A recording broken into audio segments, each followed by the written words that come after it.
Amigos, en el ámbito político-económico ha causado gran revuelo unas declaraciones que diera el presidente Leonel Fernández en Puerto Plata relativas al precio del pollo, pidiendo que se tomaran medidas para que se baje el precio del pollo, que estaba extraordinariamente alto y que eso era lo conveniente. Pues bueno, se ha generado todo un revuelo y todas unas discusiones y unos ataques, y yo entiendo que realmente el presidente Fernández había venido haciendo propuestas cuando estuvo el tema de la inflación, que se generó una comisión para que en 10 días propusieran, que Valdés Alviso propuso que se bajara el costo de flete de las aduanas para calcularlo. El presidente Fernández habló también de medidas que se podían hacer para reducir los costos de los productos básicos, porque evidentemente sabemos que hay un impacto externo de inflacionario, pero no era para que se pusieran, porque la responsabilidad del gobierno es tratar de, como hizo el gobierno, dijo: voy a subsidiar por 30 días entre esas medidas los combustibles gasoil regular, gasolina regular y GLP. Bueno, por así puede tomar otro tipo de medidas. Yo pero yo no sé por qué es histeria, porque realmente el presidente Fernández, como líder de un partido opositor, lo que le ha hecho es una advertencia al gobierno para que tome medidas. No debieron ponerse, que no debía hablar. ¿Cómo que no debía hablar? Aquí todo el mundo que quiera hablar puede hablar, y de hecho hasta hablando se ayuda al gobierno a mejorar, para que no crea que se le está comiendo y ese tipo de cosas. Pero bueno, fíjense, solamente le hago el introito para introducir esta otra cosa que dice un especialista, el señor Richard Peralta de Camps, que es especialista en políticas agroalimentarias y de desarrollo rurales. Estas opiniones están en la prensa de hoy. Dice que en los últimos 12 meses la República ha experimentado uno de los mayores niveles de incremento de precios en los alimentos de toda América. Un especialista, ¿verdad? Dice: alimentos y bebidas asciende a un 9.8 en general, y algunos productos superan el 60%. Y dice el especialista, dice: lo que refleja el pobre desempeño que han mostrado las autoridades para mantener a raya el precio de los alimentos de primera necesidad. Esa es su opinión. Yo pienso que siempre hay cosas que se pueden hacer, y dice que obviamente hay factores internacionales, precio del petróleo, los fertilizantes, los granos básicos, etcétera. Pero dice que la inflación acumulada alimentaria del segmento de alimentación desde agosto del año pasado supera a la casi totalidad de los países de la América Latina, con excepción de Venezuela, Argentina, Brasil y Paraguay. Entonces son datos, no es invento. Dice él: hay factores internos que han contribuido a elevar los precios de los productos alimenticios, entre estos la caída de la producción, la especulación, la falta de planificación de las importaciones y la estacionalidad de algunos rubros.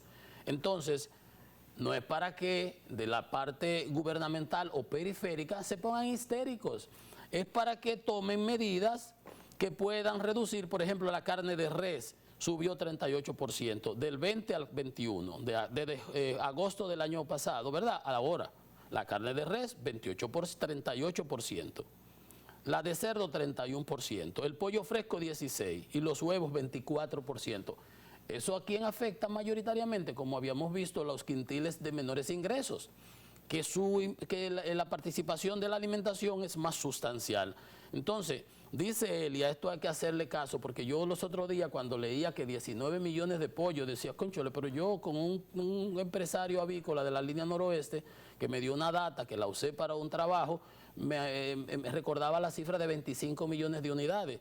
Dice él que en los últimos 3 años se ha venido produciendo una reducción en la producción nacional de pollo, que ha llevado al país a producir menos de 16 millones de unidades. Y mire, yo tenía mi número en la cabeza de 25 millones de unidades por mes, por primera vez en los últimos 6 años.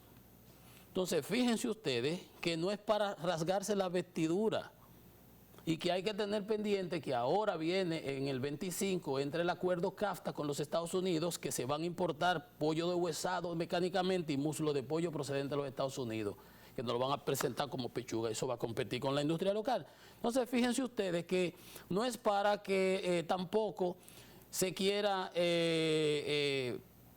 hacer una tormenta en un vaso de agua, Porque este especialista dice, se refleja el pobre desempeño que han mostrado las autoridades para mantener a raya los precios de los alimentos de primera necesidad. Y eso es lo que yo quería precisar, que siempre hay cosas que los gobiernos pueden hacer. Valdés Alviso propuso eso, nosotros habíamos propuesto también parecidas soluciones, porque usted puede subsidiar en el inicio y obviamente para el que le llegue al productor e intervenir y comprar y hacer lo que hace el INESPRE, su concepto de estabilización de precios y hacer que la gente llegue, como usted subsidia la gasolina. Ahora, ¿para qué subsidiar la gasolina y no subsidiar el pollo a esos alimentos? Cuando hemos visto que el mayor impacto de los combustibles no va a los pobres, sino a los segmentos de mayores ingresos, 4 y 5. Entonces, bueno, entonces usted tiene la opción. Entonces, no hay que rasgarse las vestiduras, ni ponerse colorado, ni verde, ni amarillo, porque alguien diga que el pollo está caro, el pollo está a 100. Estaban vendiéndote atrás 3 unidades, no te estaban vendiendo más. El gobierno, su responsabilidad es hacer que eso no suceda, ser proactivo, que oigan este programa y hagan caso de lo que uno le dice.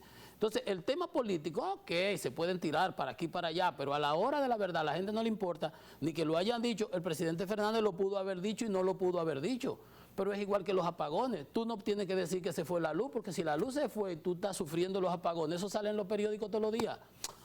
Claro, tú agarras y dices, bueno, el gobierno tiene que hacer esto y aquello y aquello.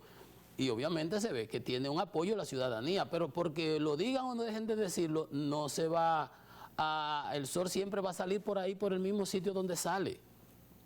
Así que no se deben rasgar las vestiduras. Y otro tema que el presidente mencionó, el presidente Fernández, fue el de la deuda.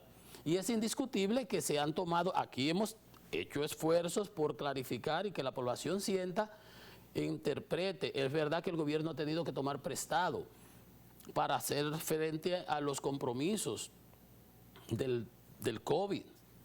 Entonces, que si la deuda es de 14.000 millones, veíamos los otros días que habían 20 préstamos, de los cuales se habían ejecutado unos 12, y se daba la cifra de 14.000. Bueno, el ministro de Economía sale al ruedo y dice que no es verdad que se hayan tomado prestado 14.000 millones, sino 7.000, la mitad, 7.600. Y él dice en un tuit que entre finales de agosto, el 20, en agosto, cuando Danilo se fue, que Danilo cogió más de 25.000 millones prestados. Leonel Fernández le dejó la deuda en 19.000 millones y él se la dejó al gobierno de Luis Abinader en 52.000. Por ahí fue la cifra. Entonces, entre finales de agosto, la deuda pública pasó de 56.9 del producto en el 20 a 67 en junio, dice Seara Hatton. O sea que en esta administración, con todo y lo que va de esos 7.000 millones, lo que ha aumentado de 1.5% la relación deuda-producto, eso no es así. Pero, como quiera que sea, él dice que al 19 la deuda era de 44.000 millones y que al 20 era de 51.000. Lo que yo le digo, 52.000 millones, esa es la deuda que dejó Danilo. Ahora, este gobierno tuvo, y esa deuda pasó al 67% del Producto Interno Bruto. Dice él que pasando a representar de 50.5 a 65.7. Lo que pasa es que ahora mismo el nivel de la relación deuda-producto no es 67, como dice Seara Hatton, sino alrededor, en abril era 74. Y ahí es que quizás la confusión, pero ahora no es 67, sino 71. Y de 67 a 71 son 4%. Es como un 7, un 8% global. Entonces, yo pienso que el gobierno a veces tiene que tener un poquito más de paciencia. Y lo he dicho cuando este tema se manejó en el Congreso, que aquel senador salió diciendo que dice que este gobierno es un tollo, lo cual no es verdad. El gobierno ha pasado de curso, el gobierno ha hecho muchas cosas buenas. Y su plan de vacunación ha sido excelente y el manejo de la economía también exitoso. Que la deuda está creciendo, obviamente. Se aumentaron los gastos, se cayeron los ingresos, pero ya los ingresos se han vuelto a recuperar. La economía ha vuelto a crecer, 13% en julio. Caímos 6.7 el año pasado. Estamos creciendo y vamos a crecer por encima del 10% o 9% o 8%.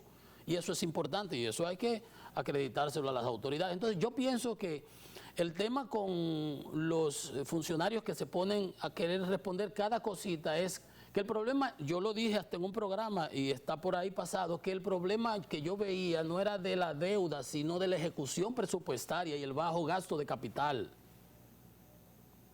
Que ahí era donde yo le veía grandes falencias al gobierno.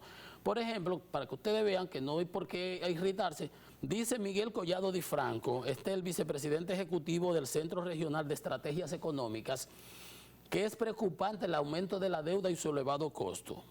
Dice Miguel Di Franco que es preocupante el nivel de endeudamiento del país porque ya supera el 71% del Producto Interno Bruto. Ve, no el 67% que dice Seara Hatton, el ministro de Economía y Planificación, 71, y ese 71 porque el producto se ha disparado, hemos crecido suficiente y bajamos de 73, 74 que estaba a 71, 3% por el crecimiento del producto, ok.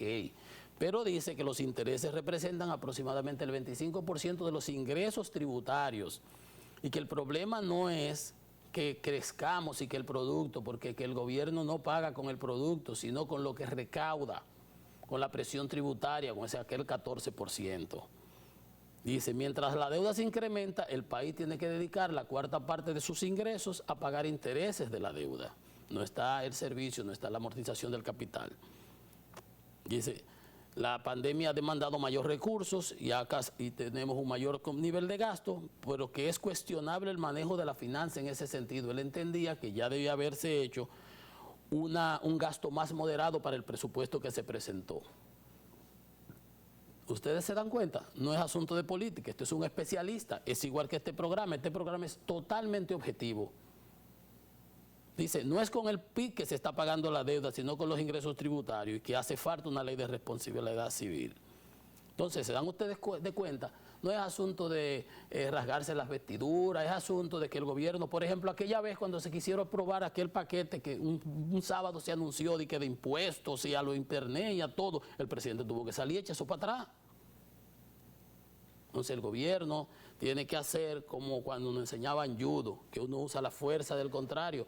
Use las recomendaciones cuando son buenas y cuando son constructivas y propositivas para analizarlas y deje que las cosas fluyan y pasen.